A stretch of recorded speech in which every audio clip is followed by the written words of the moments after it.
পরিশিষ্ট শ্রীরামকৃষ্ণ নরেন্দ্র স্বামী বিবেকানন্দ ষষ্ঠ পরিচ্ছেদের দ্বিতীয় এবং শেষ অংশ। স্বামীজিও খ্রিস্টানদের এই পাপবাদ সম্বন্ধে বলিতেন, পাপী কি, তোমরা অমৃতের অধিকারী।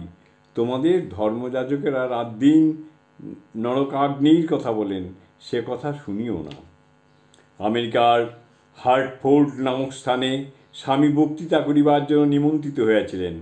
এখানকার আমেরিকার কনসুল প্যাটারসন তখন সেখানে উপস্থিত ছিলেন ও সভাপতির কার্য করিয়াছিলেন। স্বামী আবার খ্রিস্টানদের পাপবাদ সম্বন্ধে বলিলেন, যদি ঘর অন্ধকার হয় তাহলে অন্ধকার অন্ধকার করিলে কি হইবে, আগে আলো জ্বালো তবে তো। স্বামী পরমহংসদেবের কাছে একটি গল্প শুনিয়াছিলেন। সেই গল্পটি বলিলেন। একটা বাঘিনী একটা ছাগলের পাল আক্রমণ করেছিল, পূর্ণগর্ভা, তাই লাভ দিতে গিয়ে ছানা হয়ে গেল। বাঘিনীর মৃত্যু হলো। ছানাটি ছাগলের সঙ্গে মানুষ হতে লাগলো আর তাদের সঙ্গে ঘাস খেতে লাগলো ও ভ্যা ভ্যা করতে লাগলো।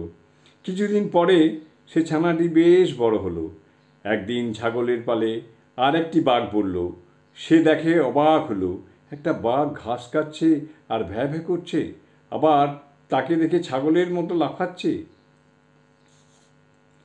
তখন তাকে ধরে জলের কাছে নিয়ে গেল সে ও বলল, তুইও বাঘ, তুই ঘাস খাচ্ছিস কেন আর ভ্যা ভ্যা করছিস কেন?